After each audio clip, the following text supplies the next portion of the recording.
Thank you very much for joining us here today for the Ada Lovelace Day panel. I will now ask our panellists to briefly introduce themselves, say who they are, what they do now, and we'll get into the backstories straight after that. So start at the other end with Leah. I'm Leah, I'm the CEO of 0 Point Motion.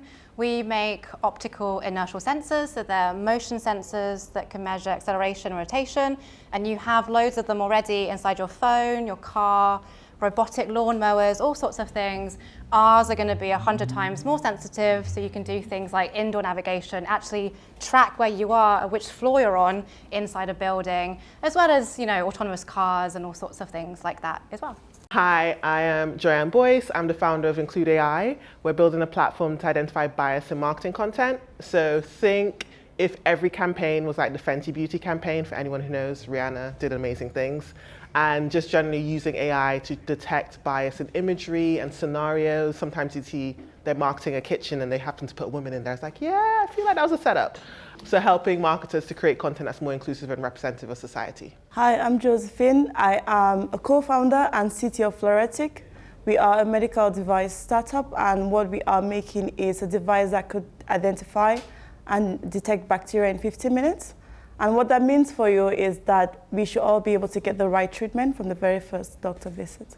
I'm Caroline. I'm from an organisation called Zebera, who works with young people to do design challenges and work with organisations to solve real-world problems.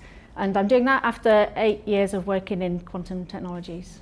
It's not common that this is just a straight path, and I think it's really helpful for people who are interested in these areas to know all the different windy ways you might end up where you are. And we'll go in the other order this time, if you'd like to start. Yeah, I often do talks for schools where this is my biggest bit, which is actually it's not a straight line journey, it's very wiggledy. And I started off in mechanical engineering, so I loved maths and physics at school. And I probably didn't have as good a careers advice as some people might have now. And I just thought maths plus physics equals mechanical engineering, it was a simple sum. So that's what I did, and I came here to Bristol to do that. After my degree, I did a PhD in ultrasonics and a bit of time as an academic. And then I realised that actually I like the bigger picture better, so I moved out into industry and worked as a consultant for civil nuclear. I gave all of it up to look after my children when they were little, and I retrained as a sports therapist and massaged people's poorly backs and helped rugby teams get better on the pitch. And since then I've worked in innovation funding, brought together entrepreneurs and academics to do really cool stuff where people overlap is always where the exciting things happen. And then I moved into quantum, and I've spent 8 years sort of partly building this quantum kind of ecosystem that exists here in Bristol now, and spent the last 5 years in KETS, which we founded 5 years ago, and very happily handed it over to Lisa a couple of months ago, and since then have been working in Zebera. So yeah, for me, very, very windy road, and has always ever been about the next step and what looks interesting. It's been quite an interesting journey for me as well. So I'm an alumni as well from Bristol University, and I studied electrical and electronic engineering. Thereafter, I went into industry, studying oil and gas, and then moved back to the UK, where one of the other co-founders, Nikai, also happens to be my husband, started a fellowship which allowed him to start the company. Now, initially, we were to do bacteria testing in water, and I thought, I'm not really interested in that. But then we found the application in medicine, which I thought, okay, yeah, I am passionate about that. So he managed to convince me to come on to do the R&D side of things, so he could focus on the commercial side of the business. And so I've been part of the company doing from the concept stage, which was just an idea in a really dark room, to where we are now, which is almost having the product on the market, so developing the product to put on the market in next year. So that is sort of my journey to this point.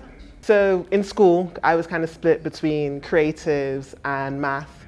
I got a B in math, and I went to a Catholic school, and they were like, that's not good enough. And I'm like, okay, so I'll do creative.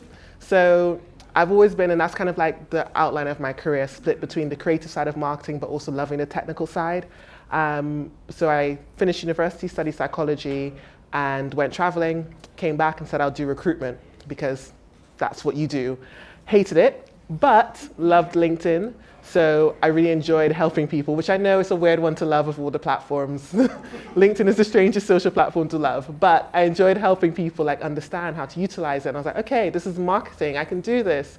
But then couldn't get a job in marketing because I had a recruitment background. And then I found the Princess Trust and they helped me start up a business as a social media manager, supporting businesses. And then I fell in love with the tech sector and I was like, okay, so I'm gonna do marketing for tech companies. Figured out how boring some of the stuff can be. Interesting, but boring. Like I cannot explain quantum in a tweet. It is not easy. That kind of made me realize, okay, the things that I'm seeing in the marketing world and I saw as problems, the tech I'm hearing, the amazing people, the amazing founders I was speaking to, I feel like this tech can solve it. And for a long time, I called myself tech adjacent because I wasn't in the tech sector, but I knew about it, I knew enough about it. And then 2 years ago, came up with the whole Include idea and how AI could be used to solve these problems using AI to manipulate bias. And that's my journey into tech. So I kind of avoided it for a while. I thought marketing was the route, the creative was the route, but now I've been able to combine both.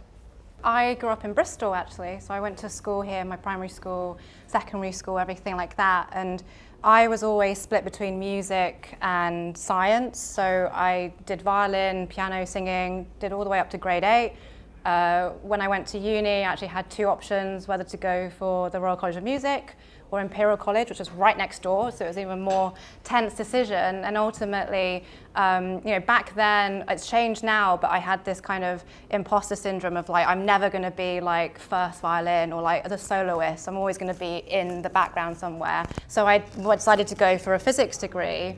And then luckily, in my final year, I had a project where I could build lasers from scratch. And it was just a unique project that I happened to choose. But I think the power of building something that was once this completely sci-fi black box, like what the hell is a laser really? And then actually building it from zero and then seeing it laze gave me the power to be like, you know what, technology, even the most complicated forms of technology, you can always break it down into someone out there has made this, right? It's not impossible. You just got to find the right information, the right skills, the right people, and then suddenly you have this knowledge that you wouldn't have had otherwise. And so then I went to work in industry afterwards because I still didn't feel like I was good enough for a PhD. And so I worked at BAE Systems, which is just up the road in Filton, this defense industry. And that was interesting because I actually got to see people make things that were useful in some way or another. Now, the whole concept of defense and military, it's not everyone's comfort level. And after a few years, I certainly started to feel disconnected with the end use of the technology. So I went back into uni, did a PhD. I was finally confident enough to do it. At this point, my PhD was in quantum. This is where the quantum word links various people here. And it was on quantum sensing, so using light, using lasers to sense motion really, really precisely. And it just so happened during my PhD that an example of what I was doing beat a world record. So in Geneva, in France, there's something called the Laser Interferometer Gravitational Wave Observatory. It detects gravitational waves. It won the Nobel Prize a few years ago. It's the most sensitive human-made displacement detector in the universe. It can detect displacement 10,000 times smaller than the size of a single atom. And that uses all the same physics and all the same maths that I use in my sensors. So that really gave me the kind of like, come on, it won the Nobel Prize. So, if you can use that same method and transform something for society, you're onto a winning idea. And it's not because I'm pushing it, it's because it's already topped the best kind of records already. So that, once again, as you can tell, a lot of my issue was building enough confidence to go for something. And that gave me the final push to be like, you know what, someone else is going to do this before I do, right? If I want to be the first to do this, I'm here at the right time, the right place. There's not that many scientists in this area. And so that's really what started the company. I think it's really fascinating, the diversity of roots and backgrounds into STEM. I think it can be very easy to think, well, STEM, that just means maths and science, and therefore I end up in that industry. But we heard a whole heap of different starting origin stories, if you like. What have you found to be the role of creativity in your STEM careers? I think for me, it's making the two worlds that think they're separate talk to each other. So a lot of the times when you think of creative tech, a lot of people will think of like inflatable moving giants that are semi-automatic or something. And it's just like, yes, these art installations that have really deep meaning. I'm not that arty, so I'm gonna mess it up. Or they think of, okay, this is a robot, this is hard tech. And I kind of love the intertwining of it, that you can take an image of a beautiful scenery and teach a computer to understand it. And a lot of the times people miss that. You need the creativity of the scenery to then teach the computer or teach the machine to understand what that layout is. I had that when I was a postdoc. I was doing ultrasonic imaging using the data collected from an ultrasonic array, which is what's used in baby scanning. And we created an image that was as focused and as tight as it could possibly be, and it beat everything that existed in industry by a mile. It's now a standard, but back then it was really new, and we needed a way to figure out how good it was. And we had to be creative, come up with a really elegant way of just measuring how good a picture was, which I don't think I really thought about at the time as being a creative process, but it really was just a creative process to measure an image, I guess. And so there's lots of, I think, big examples of creativity and tech overlapping and doing great stuff, but there's probably loads of tiny ones that are little steps along the way, which are too. What are some of the skills that you find are important? Josephine, I'll come to you on that. I was just thinking about that. I think the first thing is patience. Yeah, you have to have a lot of patience. Because particularly for us, developing a device, you are testing and testing all over again. And so you find yourself carrying out this test and dealing with bacteria as well. And sometimes finishing an experiment and not understanding why it worked or why it didn't work, And so that developing that patience and resilience as well, because when things don't go right, you think, I'm just going to give up now. But it's at that point where you actually have to keep going.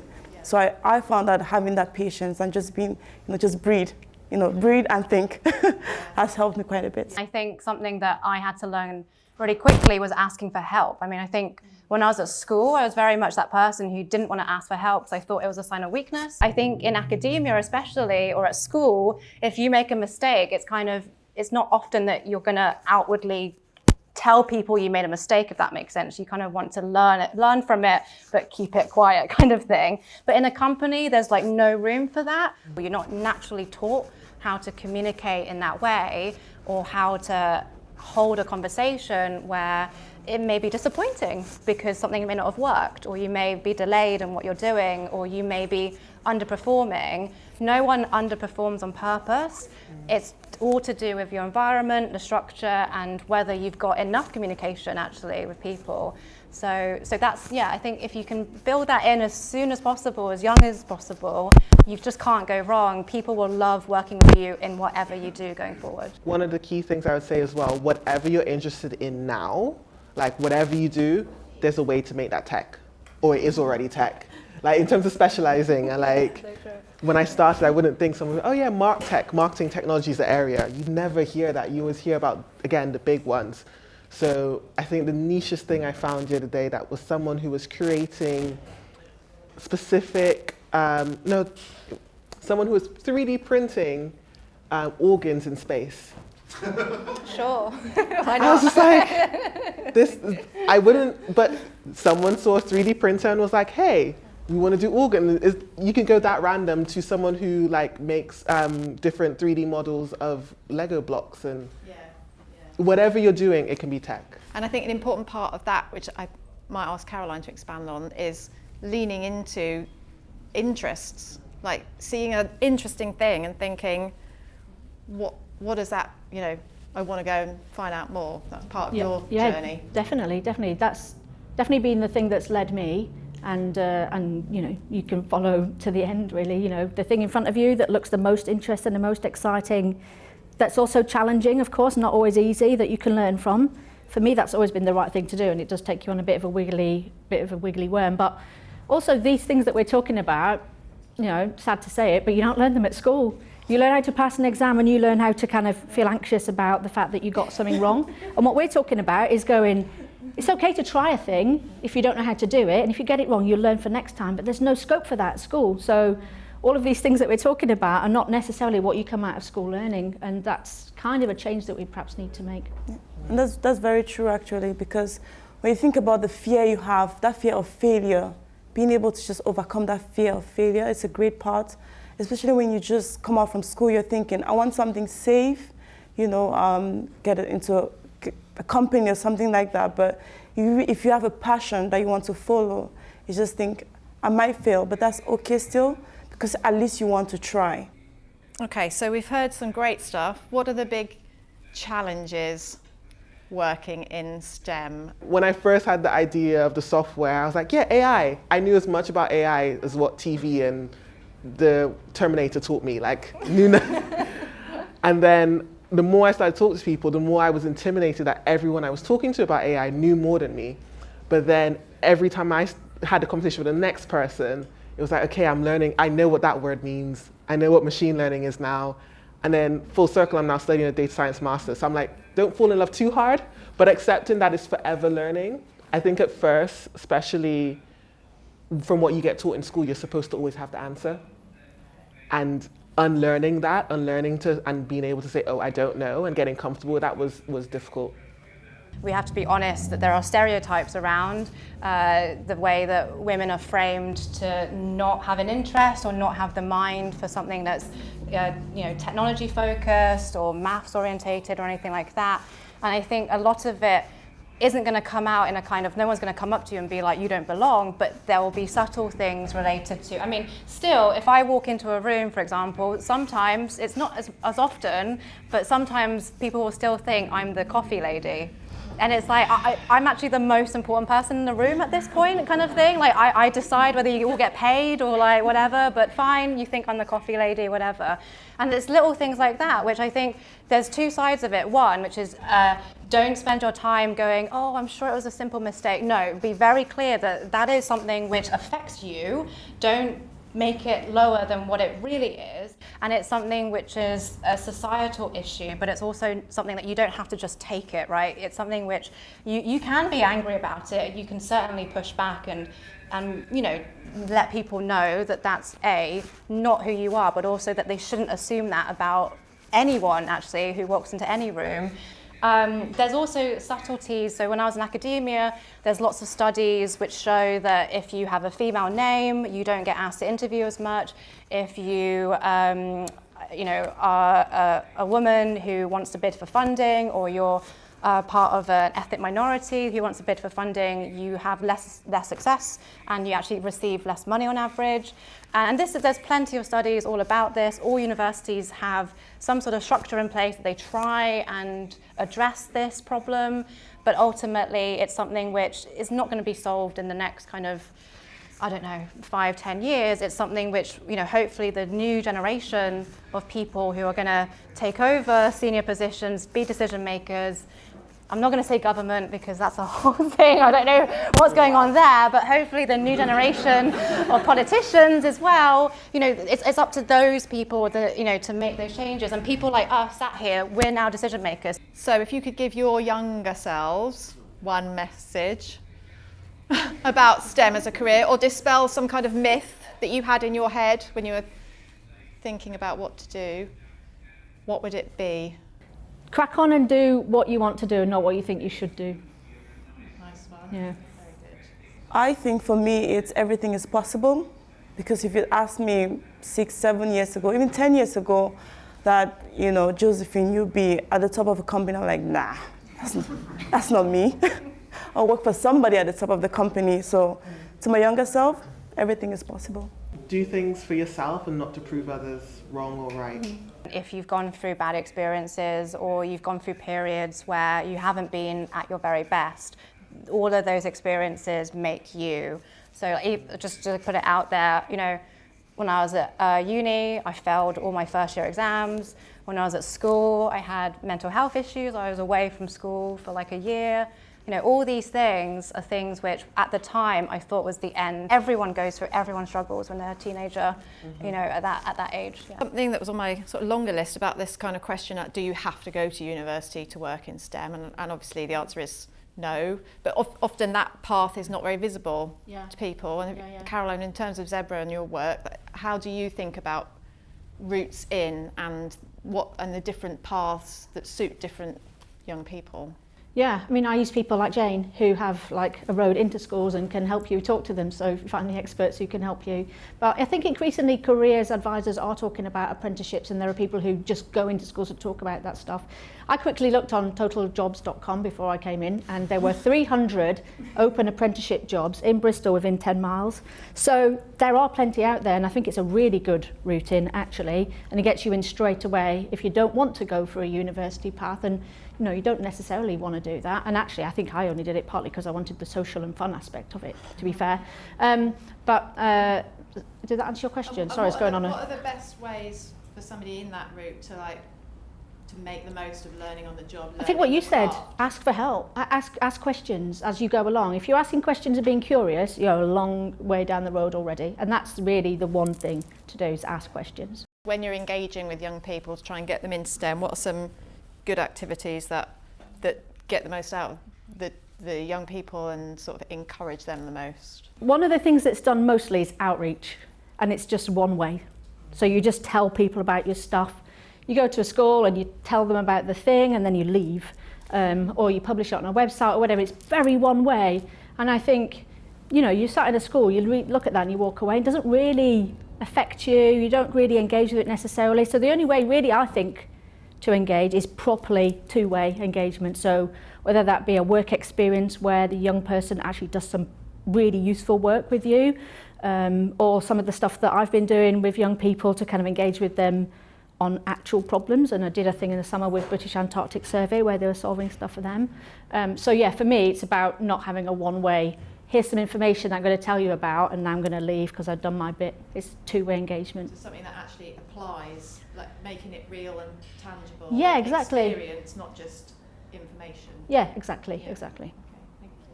And I also think spending time with that young person as well, because sometimes, they do have interest, but they don't really understand how it connects, probably connects to STEM.